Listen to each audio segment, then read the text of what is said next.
Hello. So adding a few things to the USS toolkit now that won't appear in the book, but always appear on the website, and they'll be immediately added with videos like this. We've got some synthesis modules, really quite simple ones, basic sawtooth, pulse train, square wave and triangle wave modules. So in PD, I'm going to open a blank session. This is located just outside of my USS toolkit folder, so I've got both a relative path looking back one level into the USS tools, but just for safety I've got my own direct path off my E drive on my Windows system, and I'm going to put an object box and fill that with usss.output, name my out, and then the tools that we've got for synthesis here are given a name, usss.phasorsynth, because they're all controlled from phasors going from 0 to 1 at certain frequencies.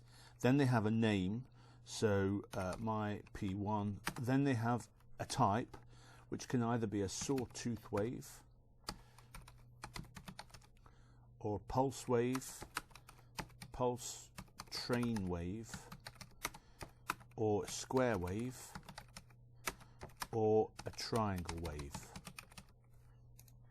So I'm going to make one with a sawtooth wave, USS phasorsynth, my P1, sawtooth wave.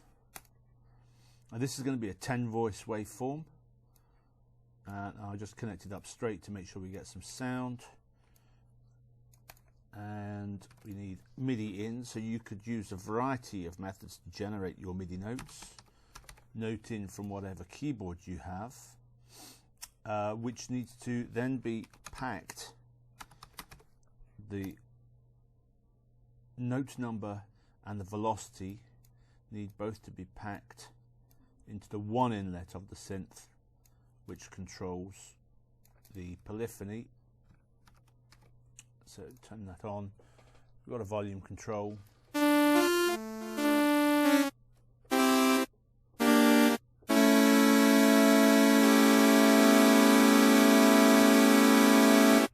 And we have a polyphonic synth with a sawtooth wave. We can change that to triangle wave. And now it's necessarily going to be a lot smoother, quieter.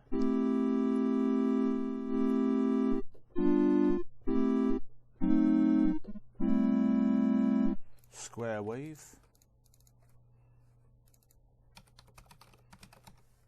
a little bit warmer here.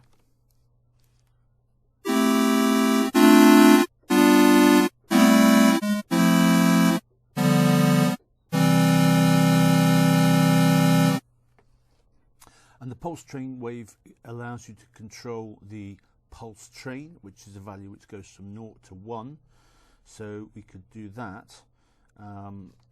Just to show you, pulse train wave, and then you need to send a number to your, my P1 dot pulse train.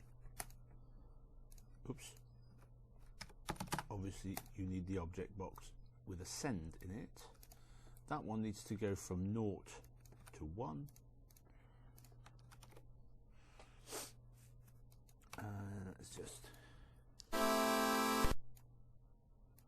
It's hard to do when you're playing a note, because I need to have my hand on the shift key.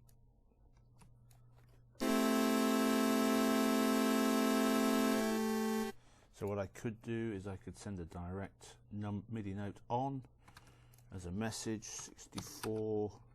That's just like an E natural with a velocity of 100, and send that in there. I'll eventually send its own note off, 64.0.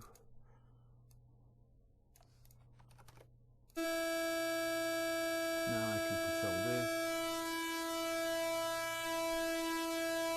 just controls the shape of what is an oblong waveform, which means now in here you could put your famous VCF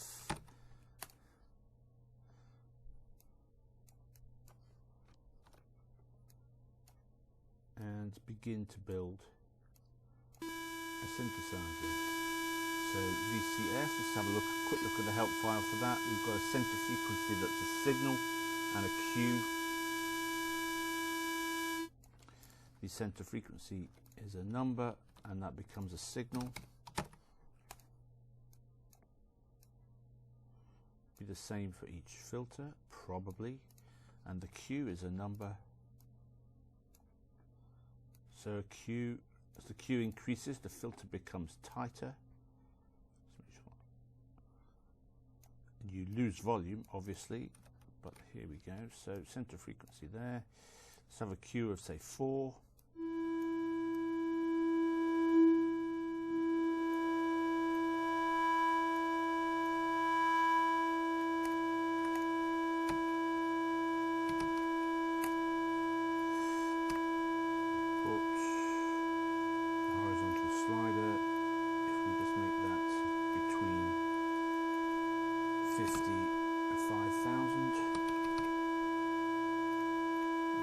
Color.